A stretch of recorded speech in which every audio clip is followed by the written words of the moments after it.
Hi, hello, my friends. It's Christy with 4am Junk Journals. I am here this morning to do the week 6 update of the case of Who Killed Gilbert McCabe with you. This is the 5th case in the hashtag On the Case 2024 challenge. It's actually the first case of 2024. It's the 5th case we've done in the overall challenge, right? Because we did 4 in 2023. I think that's right. Anyway, this is week 6 of Who Killed Gilbert McCabe. And the title this week is New Voices and New Directions. Okay, well, as we gather here on day 6 of the investigation, we just want to take a moment and just go back over kind of where we are. So as you know, renowned author Gilbert McCabe was found murdered. Gilbert was the author, a very successful, well-known author of children's horror novels. He spent a great deal of time at a little privately owned kind of side street strange library known only as the Ravenwood Library, and that is actually where he was found murdered. He was found on December 27th at 11:30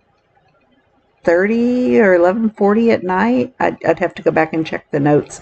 But anyway, it was late at night. He was found by the library's curator and owner, Marcus Blackthorne.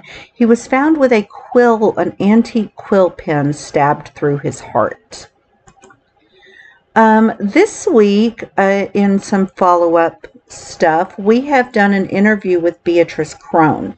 Now, if you remember from previous weeks, we discovered an antique earring near an oak tree where a town resident said that she saw a suspicious figure on the night of the murder.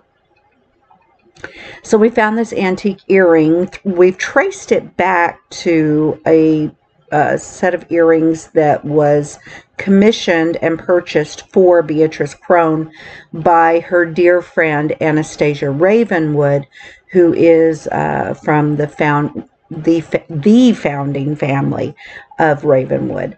Now, we've gone to speak with Beatrice to kind of discover if she has any connection to Gilbert, if she recognizes the earring, just to get some basic information.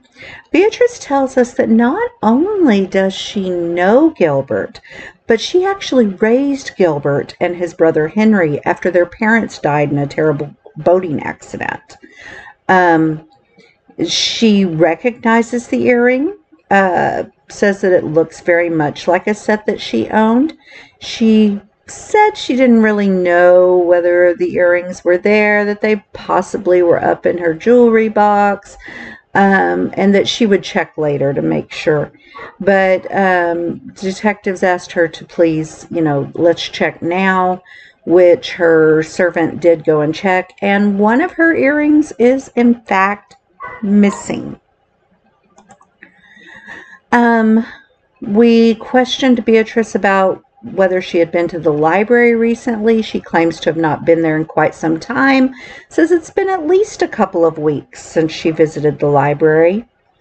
She doesn't know how her earring wound up there by the tree. She said surely she dropped it at some point, but at the same time she says she hasn't been there in quite some time. Now, she says that we should investigate individuals in the community who might have been envious or resentful of Gilbert's talent and success. She recommends writers, fans, editors, individuals who had a professional or creative connection to Gilbert, someone who might be unhappy with the way his work has, with the turns his work has taken, something along those lines, or who might have some jealousy. So these are the things that she's recommending that we turn our investigation to, rather than personal connections like herself, right? We did an interview with Evelyn Marsh. Now, Evelyn says, now remember, Evelyn is the head librarian at the Ravenwood Library. Evelyn says that she saw Beatrice in the library just a few days before the murder. We questioned her about other authors in the area, and she told us that both Victoria Ravenwood, who is the daughter of Anastasia Ravenwood, and Marcus Blackthorne, the curator and owner of the library, are both authors. We questioned her about the, people who checked out Gilbert's books on a regular basis. And she mentioned Harriet Bishop, who is a retired school teacher, as being a devoted fan of Gilbert's books. We questioned her further on other places in the area that carry Gilbert's books, where we might find other people who interact on a regular basis with his books. And she mentioned a small, popular local bookstore by the name of Ravenwood Books, owned by Mr. Samuel Wright. And then we questioned her about the bird voice that we heard on the enhanced security footage. And we asked her specifically if there were any parrots kept in the area. And she told us that Marcus Blackthorne actually has a pet parrot by the name of Cookie that lives in the library in a room adjacent to where Gilbert's body was found. Okay, so then we did an interview with Marcus Blackthorne. He also said he saw Beatrice in the library just a few days before the murder. He did confirm that he is a writer. He claims to have no conflicts or professional jealousies with Gilbert whatsoever. We asked about his editor and agents. His editor is Eleanor Grayson. His agent is Anthony Chambers. We asked if he knew who Gilbert's editor and agent were. And he said that Gilbert's editor is Alice Montgomery. Now remember, his previous editor and he had a falling out. That was Eleanor Sinclair. So his new editor's name is Alice Montgomery.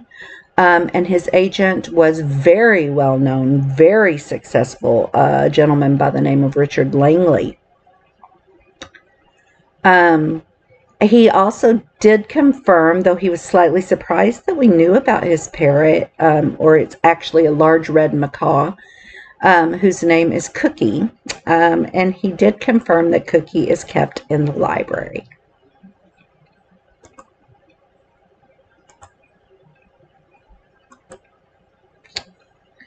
Okay, and then out of the blue, Lila McCabe has come forward. Now remember, Lila is Gilbert's daughter, and she has some new evidence. She says that she found this note shoved amongst some handwritten manuscript papers on Gilbert's desk in his home office. The note says, "Gilbert, your success is built on stolen words, a manuscript that never belonged to you. I know the truth, and it's time for the world to know as well. You've enjoyed a claim that should have been mine. Make this right, or the consequences will be severe. Signed, the rightful owner of your masterpiece." Interesting. All right, going forward, we are continuing interviews and probes. We are following up on forensic analysis of evidence, including the earring, keys, personal effects, etc. We are continuing our analysis of the security footage, paying particular attention to the audio component, and we are going to follow up with another, this will be a third neighborhood canvas. But we're relying on you, detectives. I need you to come forward with questions, with directions that you'd like this investigation to take. Let me know what you need to solve the murder of Gilbert McCabe. All right, detectives currently on the case include Brandy DeShotel, Brianna Jenkins, Krista from Krista Creations, India Webster from Hand Touched by Indigo, Gina Seelock from Mary Scraps, Jennifer Butler Rowe, Jennifer Hobain, I hope I said that right, Karen Betts, Karen Mill, Leslie Ford, and Tara from Sassy Paper Palace. It's time, detectives. It's time to ask your questions. Fill your casebook, make some art, have some fun, and become the greatest junk journal detective in the world. I'll talk with all of you again soon. Bye for now.